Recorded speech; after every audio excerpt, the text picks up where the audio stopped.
Alors bonjour à tous, Parashat Hashavua, Tazria. Donc au début de la Parasha, la Torah nous dit Isha ki Tazria, ve'alda zacha, ve'tmea shivat yamim. Donc une femme qui va accoucher d'un mâle, d'un garçon, elle sera impure 7 jours. Vim nekeva telet, si c'est une fille qu'elle va accoucher, elle sera impure 2 semaines. Et la question, elle va être toute simple. La femme, cette femme-là, elle va donner la vie. Est-ce qu'il y a quelque chose de plus grand, de plus beau que la vie?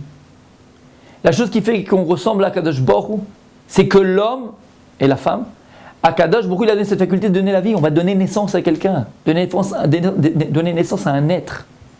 Comment est-ce que c'est possible que cette femme-là, qui va donner la vie, donc qui va donner le positif, qui va donner le bon, le tov, on te dit maintenant tu as accouché, tu es impur. Pourquoi elle est impure? Qu'est-ce qu'elle a fait cette femme-là? Plus que ça. Imaginez maintenant que cette femme va accoucher du prochain Gdolador, le prochain grand de la génération. Kadosh Vetaor. Pourquoi elle est impure? Elle va donner naissance au Kohen Gadol, futur Kohen Gadol. Pourquoi elle est impure? Elle va donner naissance au Mashiach Hashem. Mashiach. Elle est impure. Pourquoi elle est impure? Et en vérité, chaque juif il est Kadosh. Chaque juif il est saint. Alors pourquoi lorsqu'une femme elle accouche, elle est impure? Tu vas me dire, mais c'est pareil. Il y a le lien de la vache rousse dans la Torah. D'abord, une femme, c'est pas une vache, calme-toi. Mais en plus, la vache rousse, il y a écrit que celui qui reçoit les cendres de la vache rousse, lui, il est pur. Celui qui la prépare, il est impur. Bon, c'est pareil, il comprend pas, c'est comme ça.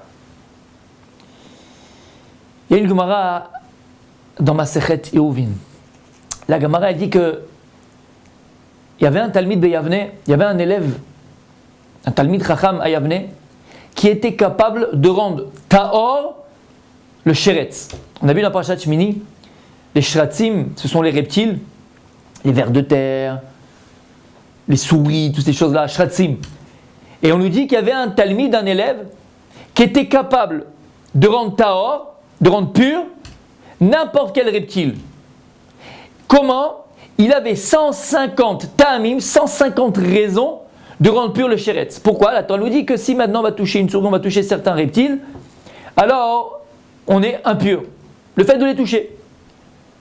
Attention, entre parenthèses, le serpent ne rentre pas dans cette catégorie. Si on touche un serpent, le serpent ne se rend pas impur. Bon, il faut aller le savoir. Pour ceux qui aiment les serpents. En tout cas, vous avez mangé une fois dans un restaurant chinois. En tout cas, on voit que quoi? Qu'il y avait un élève qui était capable de rendre pur quelque chose qui était la Torah, elle a dit que c'est impur. Maintenant, on te dit comment? Par 150 raisons. Il avait 150 raisons pour rendre pur l'impur. Comment c'est possible? C'est quoi cette histoire-là? Le Harizal nous a dévoilé que dans la compréhension de la Torah, il y avait 4 niveaux. Ce qu'on appelle le Pardes, vous connaissez tous. C'est quoi ces 4 niveaux du Pardes?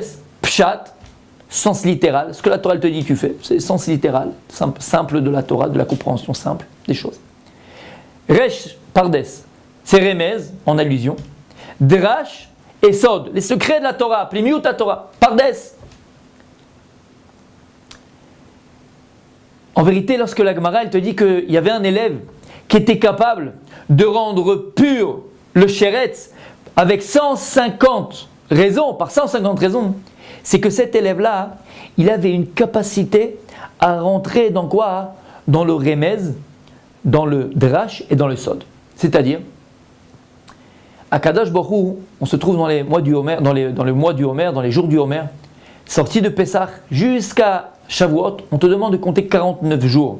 Pourquoi on va compter 49 jours? C'est 48 jours, en fait 49 jours, pour arriver au 50e. On avait vu dans plusieurs cours qu'on avait ramenés, lorsqu'Akadosh Baruch Hu a créé le monde, Akadosh Baruch Hu a créé le monde avec 49 degrés de Gdusha, 49 degrés de sainteté et 49 degrés de Bina, de compréhension. C'est-à-dire que sur chaque chose matérielle, tu vas pouvoir comprendre cette chose-là avec 49 niveaux spirituels.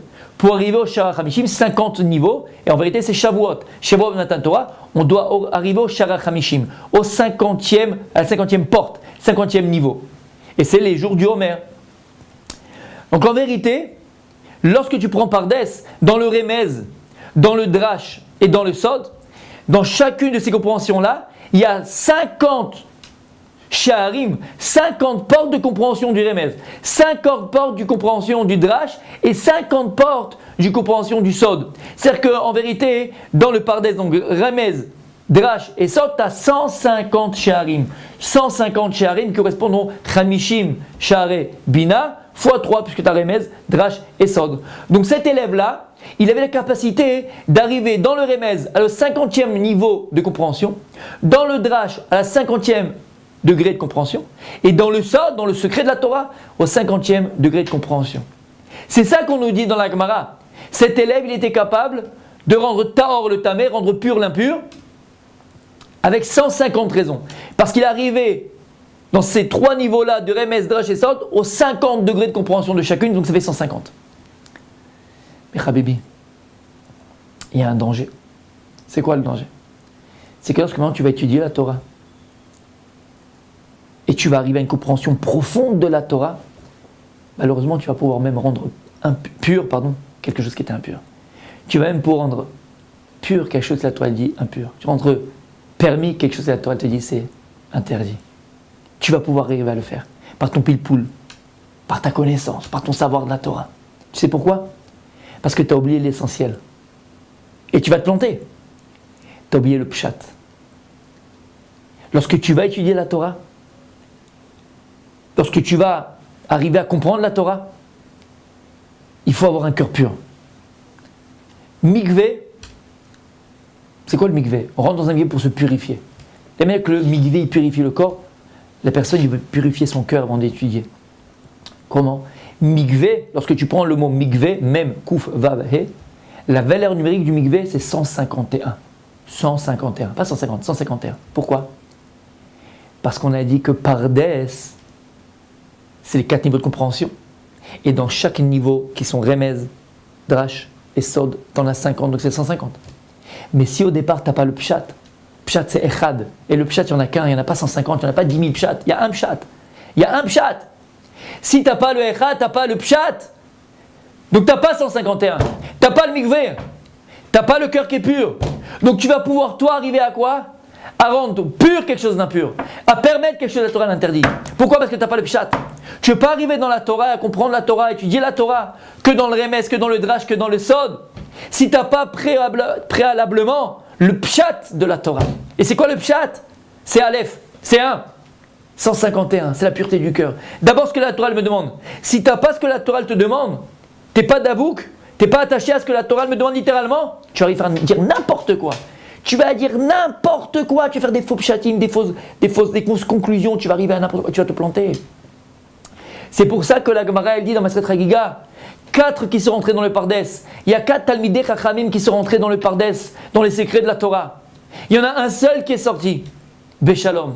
C'est qui? C'est Rabbi Akiva. Parce que la Gemara nous dit, Nichnas Beshalom veyatza Beshalom. Il est rentré dans le Pardes, dans la compréhension de la Torah, Beshalom. Il est avec paix, en paix. Il est sorti en paix. C'est quoi Shalom? C'est un des noms de Dieu. Lorsqu'il est rentré dans le Pardes, d'abord il est rentré avec un Kadosh Baruch. Ça veut dire quoi qu'il est rentré avec un Kadosh Baruch? Avec une Pshuta, avec une foi en Dieu simple, sans chakirot, sans pourquoi, sans comment. L'homme est chanel, je m'en fiche, pourquoi? Dieu il a dit je fais, pshat littéralement. C'est le secret de Shavuot. Naaseh venishma. Le Ham Israël, d'abord c'est Naaseh.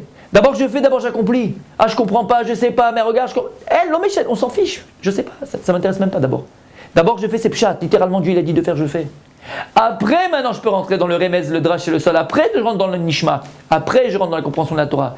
Mais cette compréhension de la Torah, si j'ai le pshat au préalable, elle ne sera pas erronée. Elle ne fera pas que maintenant je transformerai quelque chose que Dieu il a dit d'impur en quelque chose de pur. Pour terminer, on va raconter une petite histoire. C'était en France.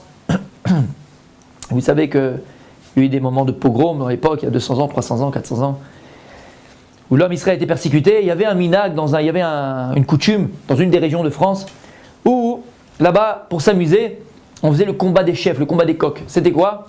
On prenait un kfar, un petit village, et on prenait le plus grand chacham, le plus grand tamid chacham intelligent de ce village des Juifs, et on lui faisait un combat avec le curé de la région. Et maintenant, la loi, c'était quoi? C'est que chacun il posait une question à l'autre. Dès qu'il y en avait un qui ne savait pas répondre, c'était comme ça. on prenait celui qui ne savait pas répondre, on le jetait de la falaise. C'était au-dessus d'une montagne, on le jetait de la falaise. On l'écoutait même pas, on le jetait de la falaise, il mourait. Et un jour, on envoie une missive dans un petit village là-bas. Dans ce village, il n'y avait que des juifs. C'était un village où c'était tous des gens simples. Il n'y avait pas de Talmid Chacham, il n'y avait même pas de Chacham, il y avait des gens simples. Ils savaient à peine lire, même. C'était vraiment des gens simples. Ils reçoivent une missive, comme quoi on a décidé que cette fois-ci, il faut amener le plus grand juif intelligent de ce village, faire le combat contre le curé. Et là, ils ne savaient pas quoi faire. Ils savaient tous qu'il n'y avait pas de Chacham dans ce village, ils ne savaient pas quoi faire. Et là, puis tout d'un coup, donc il y a un Chayat, le couturier, le couturier, on dit Chayat, le couturier du village, il a dit, si vous voulez, moi je vais y aller. Qu'est-ce que vous voulez qu'on fasse? Ils vont à la synagogue, tout le monde prie, tout le monde jeûne, qu'est-ce qu'ils fassent? Et il arrive, tout le monde est là, sur la montagne, côté de la falaise, le curé, le gouverneur, tout le monde est là. Et puis ils arrivent, et puis le curé, il voit le Hayat, ce couturier comme ça, un peu comme ça, il dit, mais dis-moi, vous n'avez pas honte de m'envoyer un type pachout, un type aussi simple que ça? C'est pas quelqu'un de plus grand, c'est honteux pour moi de combattre un type comme ça. Bon, tout le monde commence à rigoler sur lui, sur le juif et tout, c'est tout simple. Et le curé, par désinvolture, il dit, bon allez, vas-y, commence, pose ta question, petit juif, on va rigoler, qu'on s'éclate un petit peu avant que je te jette dans la falaise. Pose ta question. Et lui, le Hayat, le petit juif, il lui dit, en hébreu, parce que c'est que les curés ils étudient la Torah, ils connaissent tout ça. Alors il lui pose une question en hébreu. Et il lui dit, ma pirouche, lo yadati pirusho. Donc il lui pose la question, je lui dis c'est quoi en français? Il lui dit, donne-moi l'explication de lo yadati pirusho. En français, ça veut dire quoi? Je ne sais pas l'explication. Maintenant, le curé il entend ça en hébreu, il se dit, bon, sûrement il veut que je traduise, il croit que je ne connais pas l'hébreu, il veut que je traduise. Et donc il traduit en français, ce qu'il dit en hébreu, lo yadati pirusho. Il répond, je ne connais pas l'explication. Alors, les gens autour, ils entendent qu'ils ne connaissent pas, qu'est-ce qu'ils font? Paf, ils le prennent, le curé il le jette sur la falaise, parce qu'ils pensaient qu'ils ne connaissaient pas. C'était comme ça la loi, il le jette de la falaise. Ouah, tout le monde, ils le prennent, ils le jettent, bravo, t'as gagné, ils reviennent en ville, ils font un festin, Seudat Odaya, c'est la fête.